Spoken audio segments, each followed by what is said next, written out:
Welcome to Ascension with B, where we talk about spiritual awakening, ascension, and everything in between. I'm your host, Stashia Jeanette, aka V, and today we have a special guest who's about to take us on a journey with their unique gifts and experiences. And he's also a returning guest that has been on here multiple times and will continue to be a guest here. Wise, give us the reintroduction on you and all your things.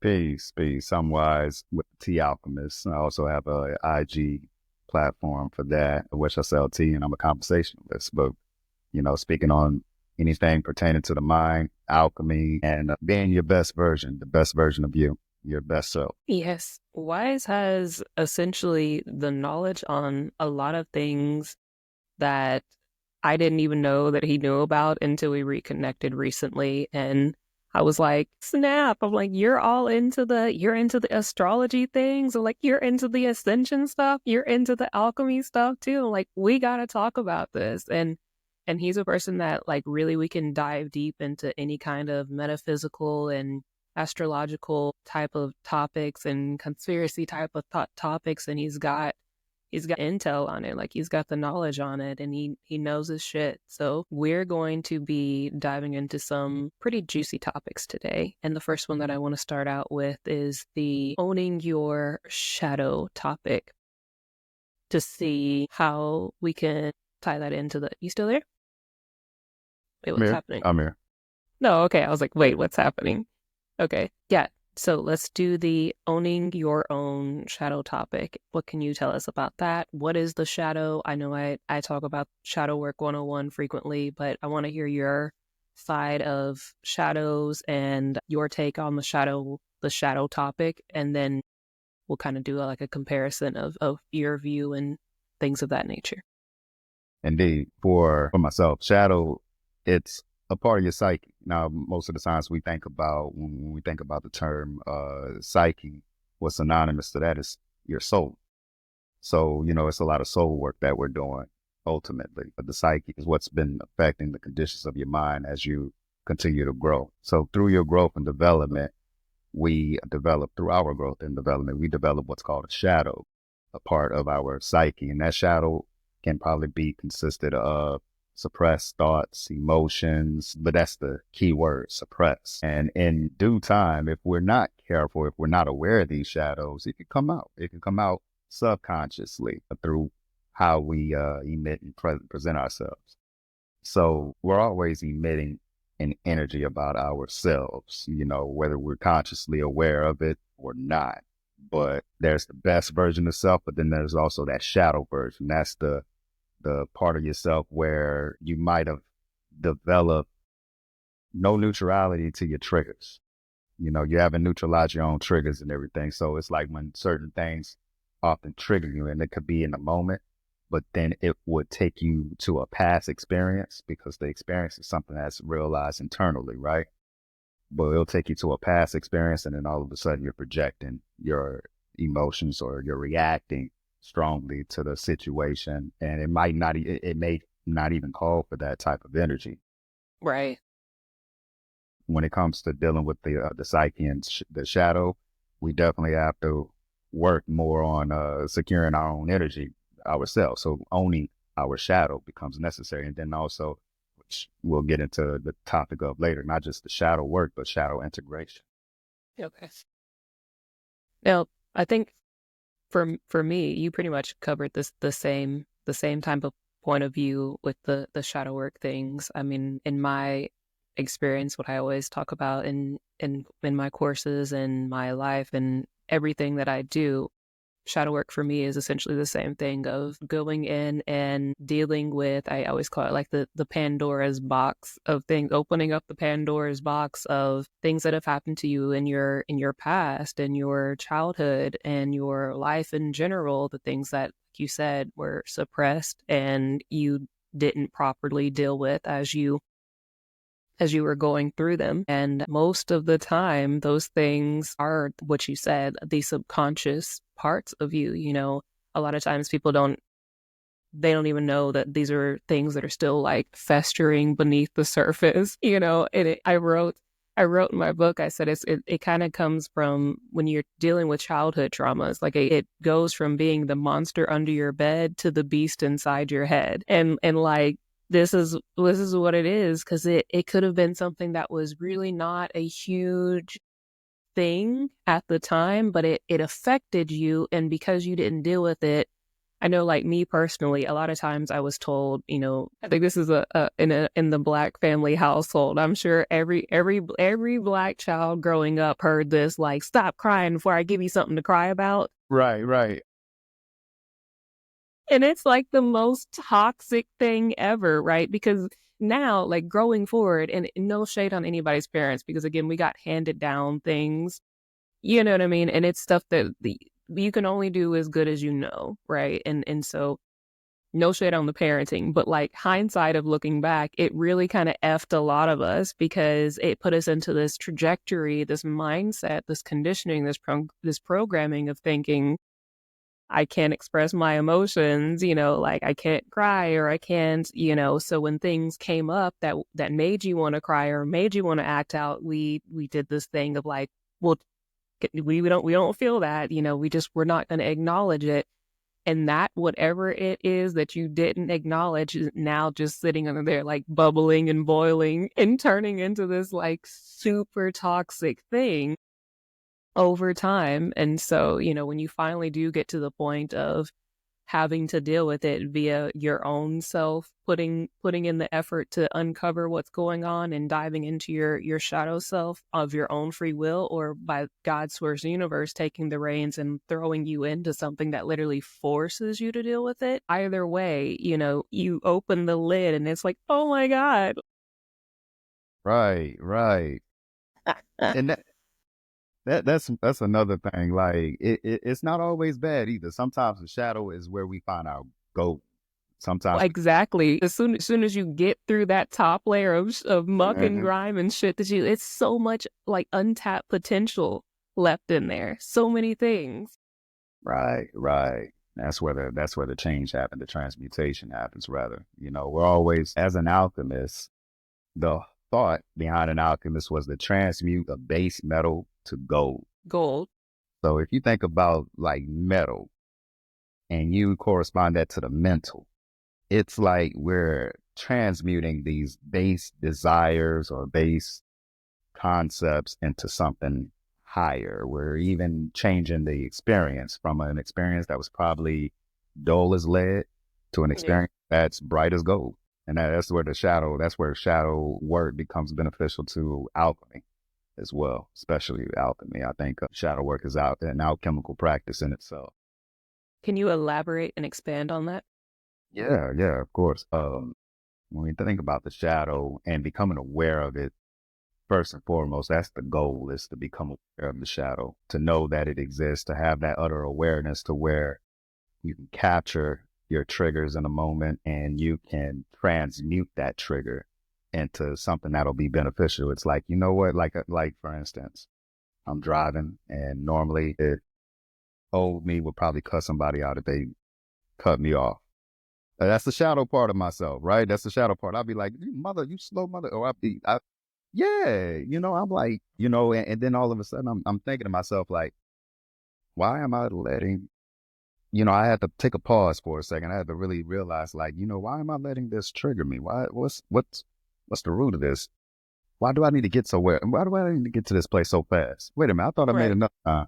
And then all these other thoughts come up, right? And it starts to, because of what we're conditioned to believe or assume on face value, sometimes that turns into a shadow and we have to, sit with that shadow and becomes, if anything, shadow is conditioning Mm. is, and that's what needs to be transmuted. It's the questions we ask ourselves to where we almost as if a light bulb goes off in our domes. And Yeah. that light bulb is the power of our awareness, to the point where we're seeing our shadow for the first time and we're sitting with it and we're like, bro, why are you angry? Yeah. Why are you reacting this way? Why you What mad made you for? mad? Yeah. Yeah. What's going on with you? And it's kind of like, kind of like taking that kind of spin with people as well. Cause it's like, Will you really ask somebody that's like have a bad attitude, are you okay? I mean, what's the matter? Let's rather. Yeah. What you wanna talk about? Then that person gets like, somebody pissed in my Wheaties and da da da da da da, Not pissed in the Wheaties. But you get some story. You get a story from them, and you start to Or relate to them. or they're like, no one asked you. No one asked you. I don't need your. I'm like, are you sure? Because you you look like you finna pop off at any moment. You don't want to talk about it? You sure? All Yeah, right. sit with yourself for a moment. That's where the transmutation starts. Where you get Yeah. to sit with yourself and can like really sit and observe the thought that you're having, the emotion that you're having, and how it became a shadow. You start to more like come to a compromise with it, to your shadow self. Like, okay, let's reel back for a moment. Like, is it the person that's driving in front of me? Is it the person that's like, on my bumper? I can't control their projections. Can't control their pressures or anything, but I can control my response to it. And maintain my peace, maintain my energy in the process to the point where it's not developing into a shadow response or a shadow projection. That's where transmutation begins. That's where the alchemy of the shadow begins. Being able to pull the veil off and have total awareness and respond from that awareness versus responding from that shadow of a thought or shadow of an emotion. Right.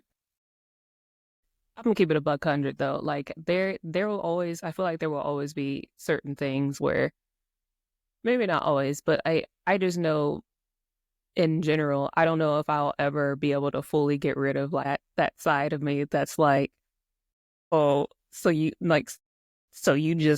today you woke up and chose violence, like you got the right ones. I've gotten a lot better, like a lot better. My Aries rising though, I tell people all the time that I'm like Scrappy Doo, like let me at him, let me at him. Like I feel like that, yeah. I feel like every day I'm constantly sitting with my inner Scrappy Doo and being like, look, some people are gonna piss you off today, but like it is what it is kind of thing. And we're good. We're good at being like, these people are just being stupid. And I've gotten to the point now to where I let a lot, kind of like what you said, like a lot of things I'm just like, hey, that's on them. They just out here. They got things that they got to work through on themselves. This has nothing to do with me. And how their energy is going with them, how their energy is affecting me doesn't have to affect me. And I've gotten really good at being like, that's your really grimy energy that you're dealing with today, but I'm going to keep my good energy going, you Right. know. But the other day there was this guy that was at the Target and he was on one. He was really on one. And I was like, again, my thing is I'm just gonna get out the way. I'm gonna let me get my stuff and let you do you. But again, he was just a person that wanted to choose violence that day. And so me trying to make the exit, he's gonna grab my Target bag and be like, I'm talking to you. Like I was like, you need to unhand my bag if you know what's best. And he was just like, all right then. And I was like, have a good day.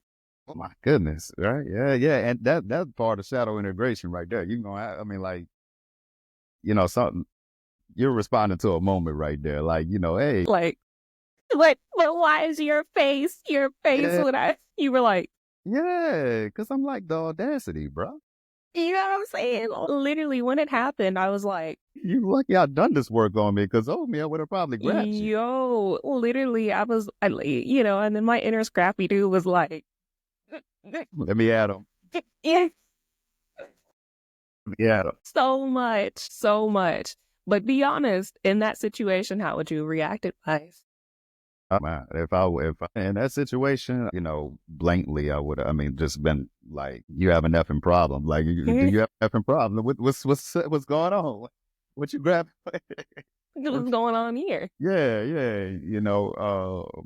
It's a way to be stern with people and be assertive but Right. not necessarily to the point where you're passive and you're not too overly aggressive in response or in your reaction, but you're just like, you're almost hoping that that person will make sense of what they just did. Exactly. Literally.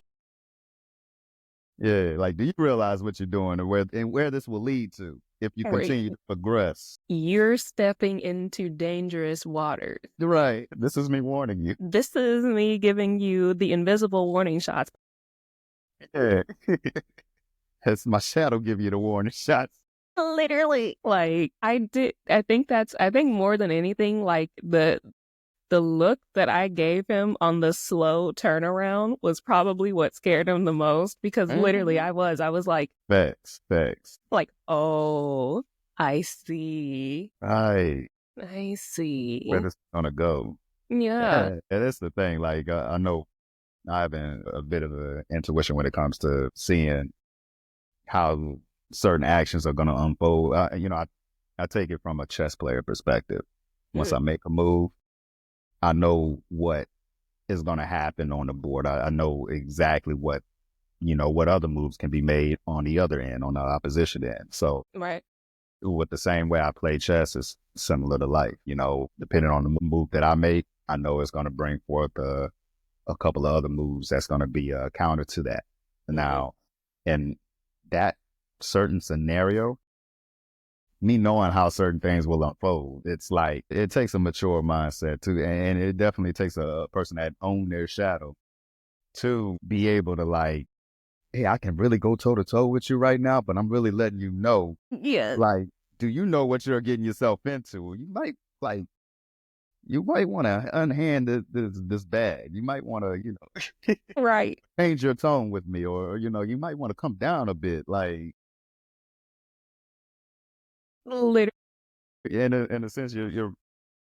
I think that's the best place to even respond from. It's just from the higher intellect when it comes to dealing with energy, because you don't want to match energy. You want to match intelligence, Exactly. and Exactly. that person is being spun in their own cycle Hmm. by whatever energy or influence they may have over themselves, or lack of influence that they have over themselves, or control. You have to be that person of an intelligence to redirect them. Right. So it's not, I'm not absorbing. I'm observing your actions and your ways. Exactly. I'm not absorbing them to the point where now I'm reacting. No, I'm redirecting, like, hey, push that elsewhere. Because Hmm. continue to bring this forward, I'm gonna make certain provisions to the where you're gonna go ahead and crash yourself out. Exactly. Exactly. You gonna have to crash out on your own, man. Yeah. Out with the Mm, devil. yes. I have another interesting encounter that I would love your alchemical mind's observation on. So I had a Zoom call with, for lack of better words, it was supposed to have been a person who was going to essentially help me with some financial things, like financial planning. And they were a part of a religious group, very much under the guise of like traditional Christianity, right? Um, older black gentleman, and I hate to. Right. Anyways, and he was like, "So I saw your website, and so I just wanted to ask, are you Christian? Are you like, what do you describe yourself as?" "I'm a child of the divine."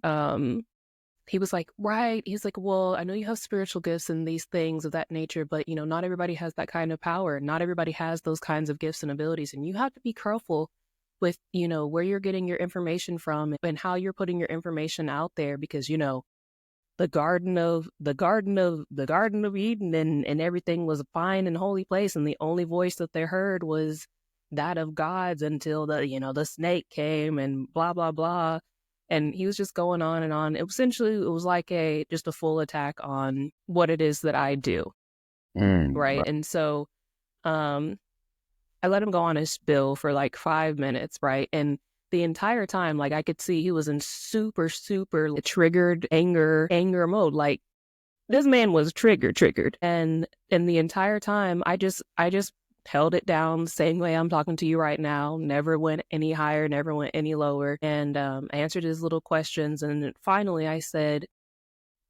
I feel like this is just a prerequisite of whether or not you think I'm worthy to have this type of help or assistance. I said, and then it also feels like your help comes with the strings of, well, just because you have these gifts, you're going to use these gifts for me and my organization, and that's it.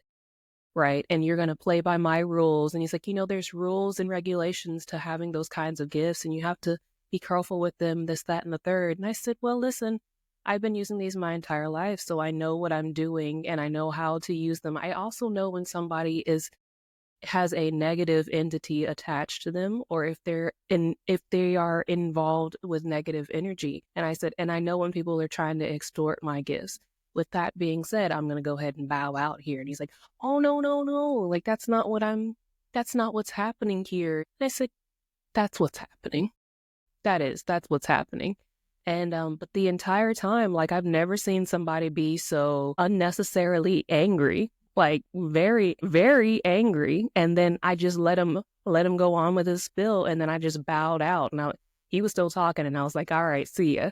And then I just hung up on Right. I just hung up on the call. And everybody else, when I told how this happened, they were like, I'm surprised that you didn't go off him. Why didn't you cuss him out? Why didn't you do this? Why didn't you say this, that, and the third? And then one of the people was like, why are you being weak now? Like, that's not what you should have said X, Y, and X, Y, and Z. And I said, None of that was necessary. Like, that's what I said. I said, I didn't feel like that was necessary. like I didn't. this is all. It's all mental. And so when certain people have any projections about anything, it's normally within their own reality. So it's like they're the only ones that's going to actually be feeling that type of energy that they're Right. projecting, right? So the whole time somebody's trying to argue me down or argue you down, or not even argue, but they're telling you exactly how they feel about you. Exactly. That's their projection. They own that projection.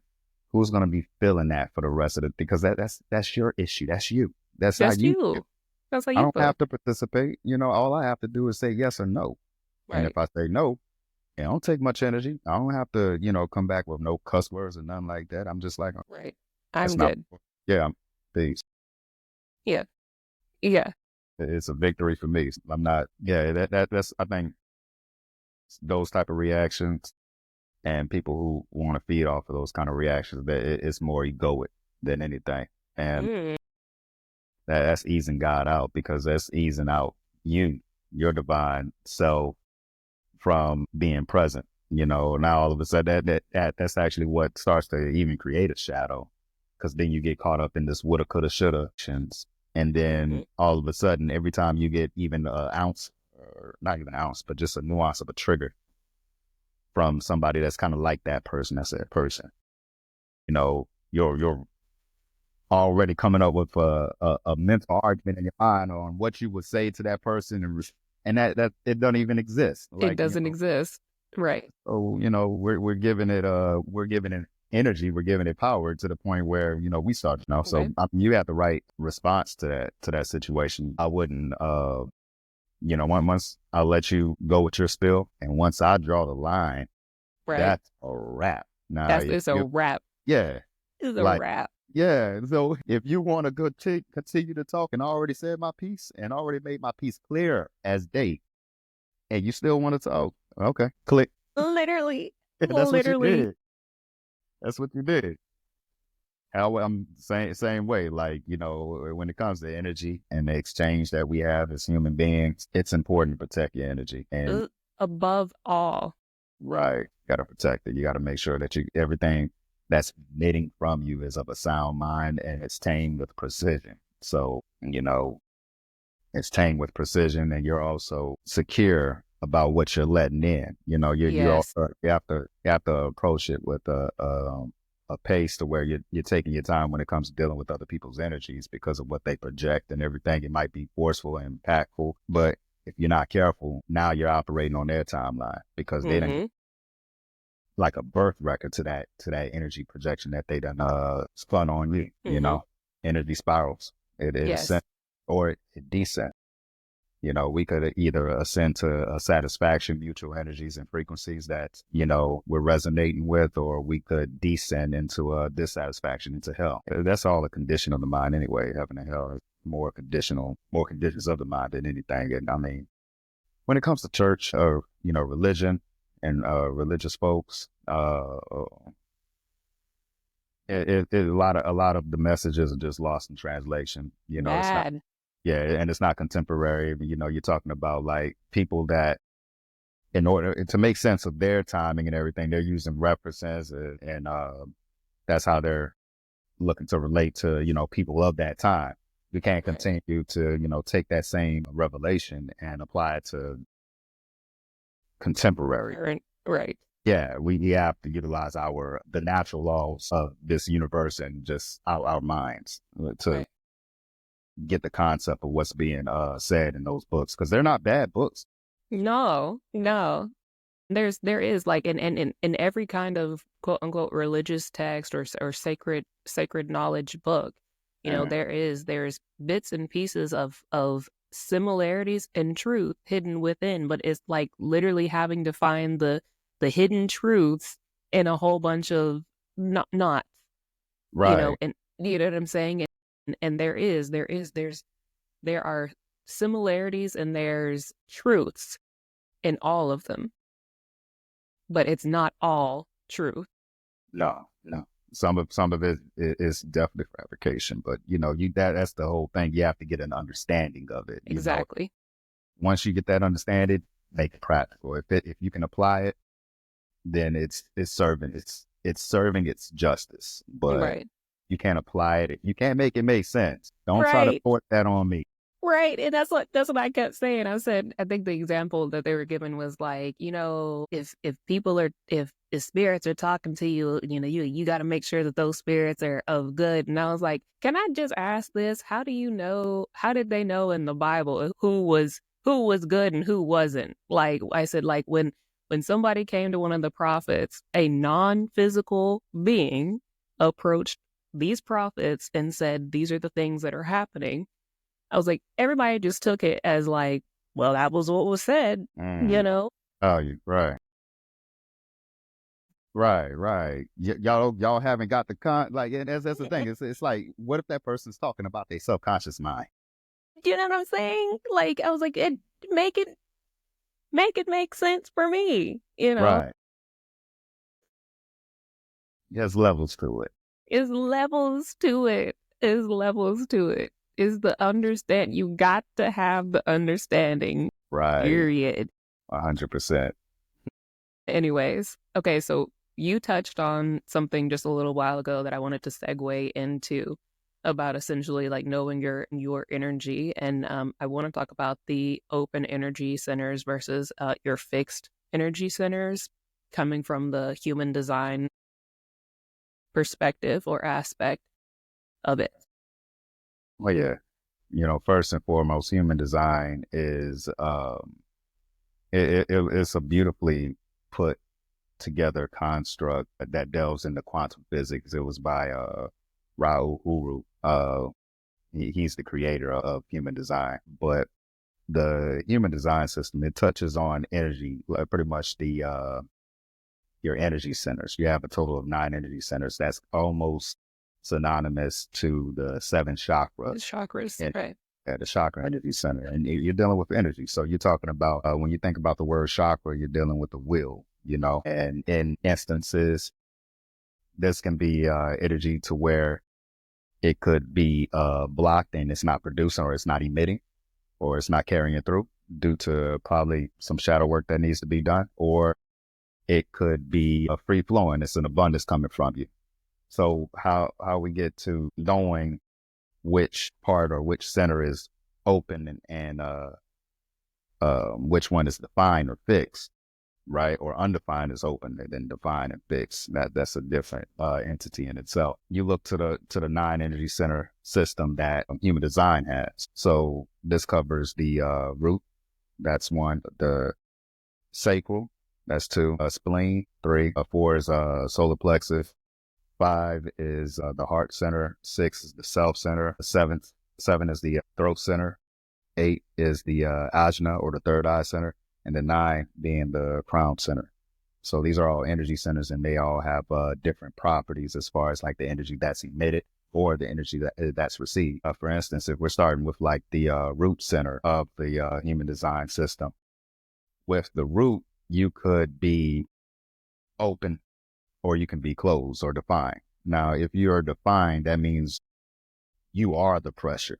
You're emitting that pressure, and like when you move, you move at a pace where everybody feels it, and they have to move along with you. It's almost kind of like, if you see somebody running the other way, you're gonna probably be like, oh well, let me go No, ahead and that, run. Yeah, yeah. let me run as well because something must be up. Like I need to see what's going on. We're all running. And that's a defined. Yeah, that would be more of somebody that has a defined root center. That's just an example. And then the open root center would be somebody that they succumb to pressure.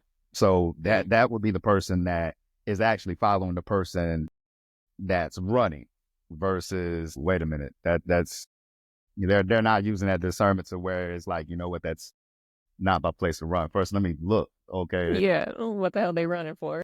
Right. And then continue my own pace, my own energy, right? Right. So when you have an open energy center, you have to have more of an awareness of what's coming in, because you can take that pressure and that pressure can consume you. It can actually condition you, to now every time something of an experience comes up that's similar to that said situation, you're now reacting to it versus responding to it. So it's always good to wait. It's always good to wait and then respond when it comes to the energy that you're in contact with or the pressure that you're facing. Another energy center is the solar plexus. Mm. Solar plexus deals with more emotions, right? So when we talk about the energy, we can deal with the fact like I'm dealing with somebody that's negative, Hmm. somebody on the job, and they just have the worst experience with the job, right? And it's probably not even your portion. It's not even my portion. Like, this is a key example. Nah, I'm not going to use that example. But coworker, yeah, I had to think for a second because right, I had to think for a second. Like, nah, I don't want to use that.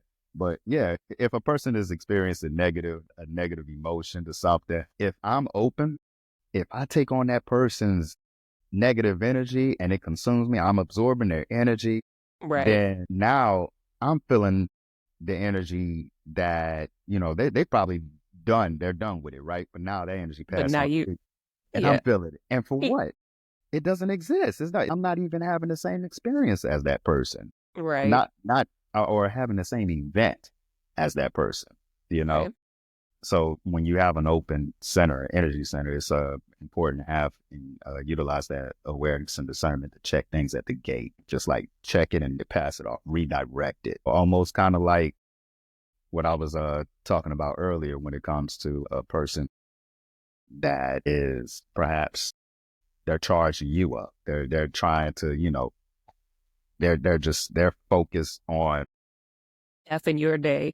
yeah, effing your day up. You have F to in your redirect. day. Like, yeah, you have to really, literally, like, and without too much force on your end, redirect their end, because they're going Exactly. to crash out on their own. You don't have to go there with them. That's basically the gist of the energy centers is you're figuring out who is the pressure Right. and who's receiving the pressure. Now, the people that are the pressure, these energy centers that are defined, it's if you're emitting a certain energy, like for me, I have a defined heart center, which is the willpower center, right, or ego center. So how does that affect you? If I'm not too careful, I could be egoic. I could be a very like looking to like, okay, go, Arrogance. yeah, arrogant, right? Right. If Right. and that takes precision and taming. When you have a defined energy center, it's an abundance. You know that, hey, I can get out there and I can show people what time it is. Like, I know Right. I can do it. I got the confidence to do it. I can back it up. But it's how you tame that, how you direct that to make it productive. Right. So, in a sense, almost kind of like the turtle, like a turtle reference. Yeah. You're taking your time with it. You're taking your time in precision, and you're not trying to rush it because you know, like, yeah, I can do this I with my got eyes. this. Yeah. Yeah, Yeah. And like the tarot, there's this, sorry, they were just giving me they showed me the example of the comparison between the devil card and the hierophant. The hierophant and the devil card both have people that come to them, but on the devil card, the people are unwillingly chained to the devil, right? And the Hierophant has the two people that are there coming to them for guidance of free will, and they're both very similar. And there's like a very thin thread between this devil card and the Hierophant card. You can very easily dip from being that righteous leader to becoming, see, now you've tapped it right, because yeah, now you done dipped into devil energy, right, where like now it's like, oh, like this is like, I've got this, and it kind of like you said, now it's just like, using it for not the good. right. It's a Yeah. thin line. It's a thin It's a line. thin line. That's the battle that we have with ourselves on the daily, is the fact that the greatest devil that you have to take off your own planet is yourself. It is a part of yourself. Yeah, That's who we're fighting with day in and day out. Like, a lot of people are battling their shadow selves. They're battling their own conditions. That then gave them a villain arc in some instance, but we also have a hero arc, exactly. and that's within ourselves. So I mean, like, when we learn to not separate, but to unify the two, That's what I was then gonna say. one, yeah, unify the two and become one, you start to see reality beyond good and evil. You start to Right. more about effectiveness. You start to see it Hmm. from also righteousness, because it's like, I want to make sure that what I'm doing is not going to have me become a savage to another human being. It's not going to, Right. play their rights and privileges as well. So I have to make sure Do that, no harm. yeah, do no harm, because I don't want that on my conscience. Some On the people, soul resume, yeah, when you go up to the Galactic Federation, like, now listen, in 2025, I saw here that you were on terrible villain time just for no reason. You was out there running through villages, like, damn, running, woo, running through. Whoa, you ain't lying. That's one for the history books. Look, that's one for the history books. I don't know if I want them. eh. I don't know if I want them to go in the history books. We Can writing you our imagine? history every day. Can you imagine sitting there at like Galactic Federation Court and everybody, and they're like, now can you tell me why you did this? And you like, just was one of those times. Yeah, I ain't figured none of y'all was gonna stop me. I didn't think that. I mean, I just, Bring them I mean, back. yeah, like, You ain't learned nothing. you didn't learn a damn thing. Go ahead and no, I understand that there's 15 other people that was supposed to go ahead of it. Put them in line for incarnation now. I didn't learn shit. Sorry, I'm like, see, these are That's mine. life. Yeah, that's Yes, like a nutshell. Like, when we start to realize, when we really start to ascend, we're starting to resonate on a frequency that's higher, yeah, higher than where we where we're once, at, yeah, where we're at. And that's the beauty of living, is living and learning. right?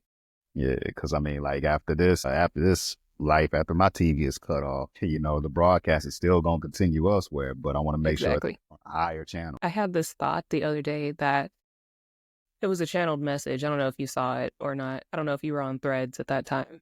Mm. Nah, but I saw the one where you was doing the sound of frequency. It was Well, the like, sound frequency. saw that. No, so this was before then. This was like some months ago, and it was channeled message, essentially talking about that you never fully die, but your consciousness has to be at a high enough frequency and plane in order for your consciousness to shift to a different timeline, and for you to then pick up life on that other timeline, like kind of like nothing ever happened. And then it gave me this whole weird perspective of like us essentially being, really eternal, because it's like what if we have died multiple times already and we've just continued elsewhere?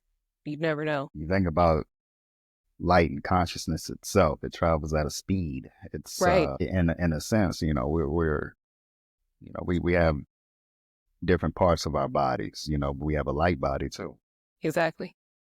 So, you think about like what frequency that light body is on and everything that it attracts, but also the alignment that it's on. It's always going to be a continuum, Right. even after a 3D object done diminish, given the Right. time, that light, that broadcast is, or that signal, that frequency, that energy is going to still continue, and it's going to transfer. That light is going to transfer onto another system that's going to bring more into alignment. So it's an evolving process, or it can be or it can be a dissolution.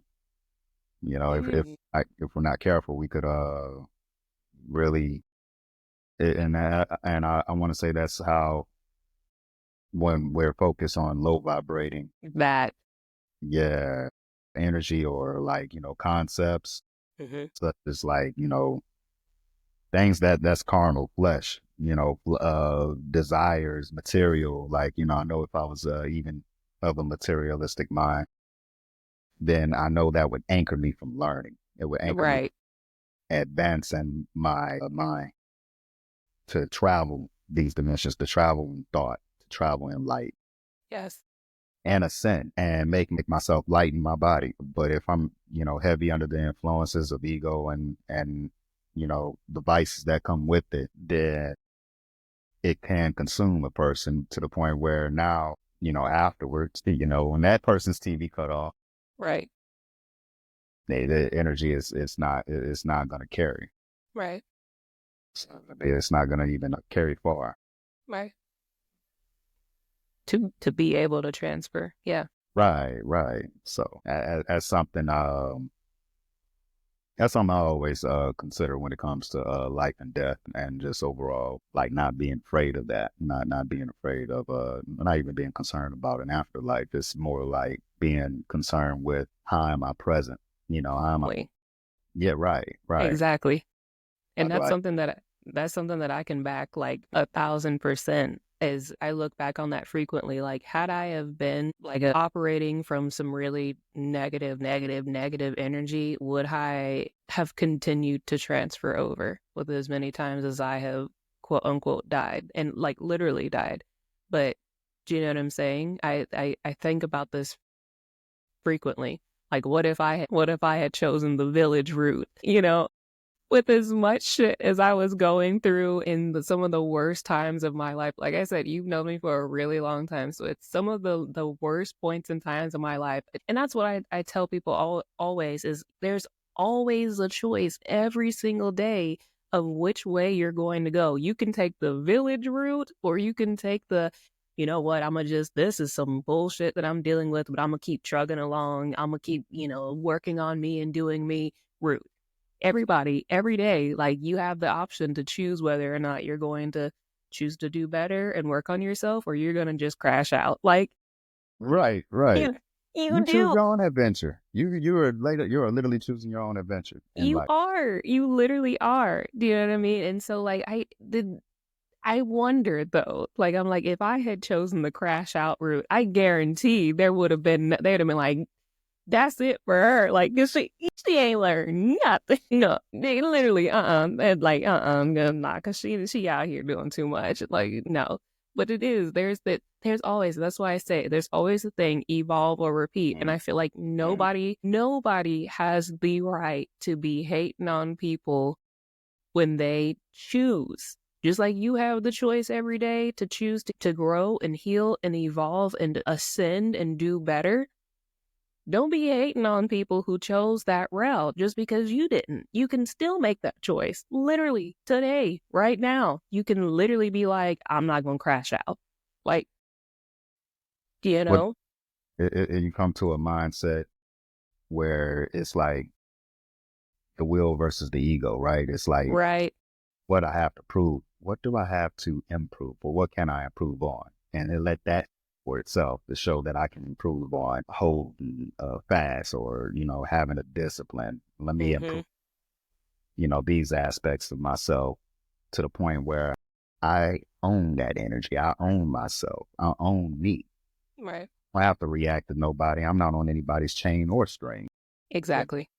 So having that power in itself and that control over my own shadows, my own devils, Yeah. being a God here, Yeah. beyond Exactly. that's able to perceive, that's able to, experience and transmute those said experience into something that's divine versus something that's a reaction to an event.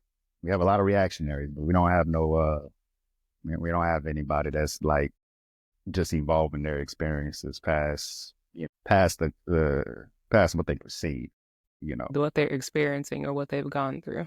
Right. right, trauma. Yeah, Yeah. like, yeah. And because I mean, it took me a minute to get over my traumas from what occurred in my youth and experience that I had growing up 13 to 15 and the stuff that I witnessed.